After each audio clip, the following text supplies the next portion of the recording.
Section 2(2) decree को define करता है सिविल प्रोसीजर कोड 1908 में।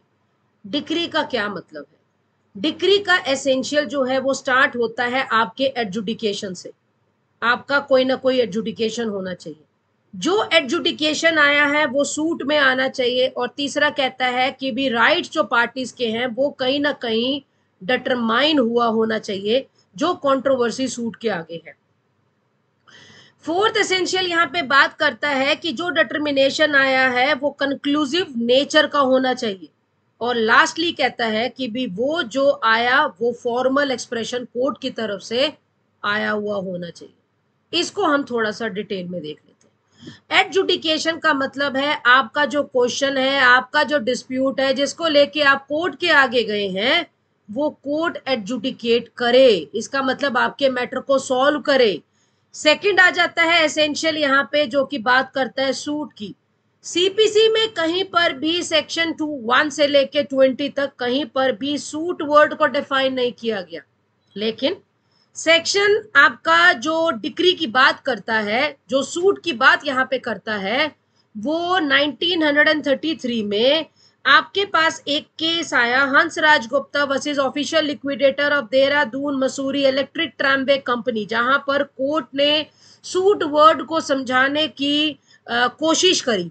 उन्होंने कहा कि अगर कोई भी प्लेंट आता है जो कि सिविल नेचर का है तो वो सूट में आएगा, और अगर प्लेंट है, सिविल सूट है, तो फिर ये डिक्री पास होगी। यहां पर कुछ एनेक्टमेंट्स ऐसे होते हैं जो कि स्पेसिफिक प्रोविजंस को कैरी करता है, जिसको एप्लीकेशन कोर्ट में जाता है लेकिन उसको एज सूट ट्रीट किया जाता है।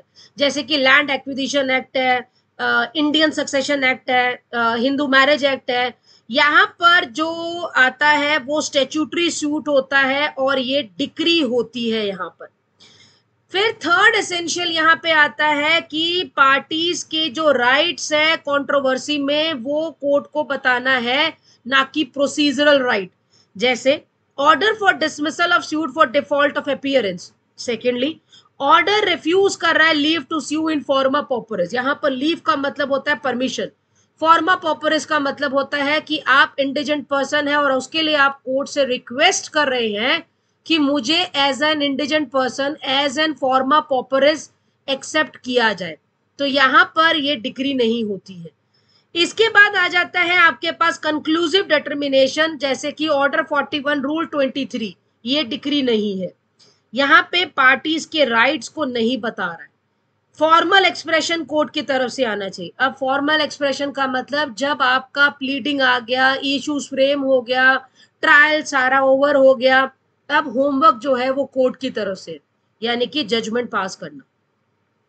जजमेंट जो है कोर्ट की साइड से आता है, या तो उसी दिन पास कर दे जिस दिन इनका ट्रायल सेशन सारा ओवर हो गया, 30 डेज का टाइम पीरियड अगर तब पास नहीं कर पाता।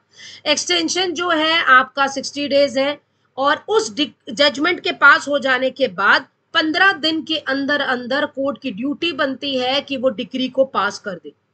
फिर आता है यहाँ पे कि फॉर्मल एक्सप्रेशन जो है वो हमारा ऐसे डिसाइड होता है, जिससे हमें अगर अपील में जाना है तो हम डिक्री की कॉपी को लेकर अपील में जा सकते हैं। अब यहाँ पे नेक्स्ट आ जाता है कि क्लासेस ऑफ डिक्री क्या है। क्लासेस ऑफ डिक्री जो है 3 तरीके से है। पहला प्रिलिमिनरी डिक्री, दूसरा फाइनल डिक्री, तीसरा partly preliminary and partly final. Preliminary decree जो है, जैसे कि आप सूट फॉर पोजेशन के लिए जाते हैं, मीन प्रॉफिट के लिए जाते हैं, suit for dissolution of partnership के लिए जाते हैं, तो ये खाली प्रिलिमिनरी डिक्री है। अगर किसी केस में कन्फ्लिक्ट अराइज होता है कि क्या प्रिलिमिनरी डिक्री एक से ज्यादा सेम सूट में पास हो सकता है, तो इसका जो आउटकम आया, कुछ हाई कोर्ट ने ये कहा कि भी पार्टीशन सूट में, वो भी पंजाब हाई कोर्ट ने कहा आप एक ही प्रिलिमिनरी डिक्री आएगा। वहीं पे बॉम्बे हाई कोर्ट ने कहा कि more than 1 preliminary decree pass हो सकता है। इसको फाइनली सेटल आउट किया गया फूलचंद वर्सेस गोपाल लाल के केस में। ये केस में आया कि भी सीपीसी में ये कहीं पर भी मनाही नहीं है जहां पे ये मोर देन 1 प्रिलिमिनरी डिक्री की बात करता हो। ये कहीं मना नहीं है, कहीं प्रोहिबिटेड नहीं है। इसका मतलब आप एक से ज्यादा प्रिलिमिनरी डिक्री ला सकते हैं, पर वो खाली पार्टीशन के सूट में आएगा। फिर इसके बाद आ जाता है कि सेक्शन 97। सेक्शन 97 का यहां पर पॉइंट उठाना जरूरी इसीलिए है कि मान लीजिए जैसे हमें पता है कि डिक्री के बाद ही अपील बनती है, लेकिन अगर प्रिलिमिनरी डिक्री आपके केस में पास हो गया तो आपको फाइनल डिक्री तक वेट करने की जरूरत नहीं है, आप प्रिलिमिनरी डिक्री को ही ले जाकर अपील में जा सकते हैं, आपको तब तक रुकने की जरूरत नहीं।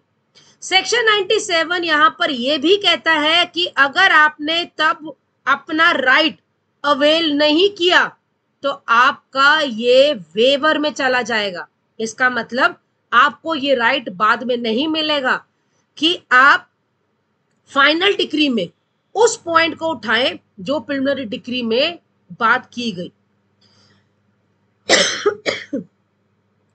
फिर सेकंड आ जाता है आपके पास फाइनल डिक्री। फाइनल डिक्री में अगर आप रिकवरी ऑफ मनी के लिए जा रहे हैं, क्या अमाउंट कोर्ट को पाया जाता है उसके बारे में लिखा जाता है, और किस तरीके से फाइनल डिक्री लिया जाएगा, क्या मैनर होगा, वो फाइनल डिक्री में आता है। रिजेक्शन ऑफ प्लेंट यहां पर जो है, और determination of question under section 144 ये रेस्टिट्यूशन की बात करता है, और ये दो टॉपिक्स ऐसे हैं जिसको डीम डिक्री की डेफिनेशन में कंसीडर किया गया। वहीं पे डिसमिसल फॉर डिफॉल्ट इसको डिक्री नहीं माना गया है। वहीं पे adjudication for which an appeal lies as an appeal from an order, इसको भी डिक्री नहीं माना गया। ये जो है आपका सेक्शन 104 ऑर्डर 43 रूल 1 में दिया गया है। Thank you.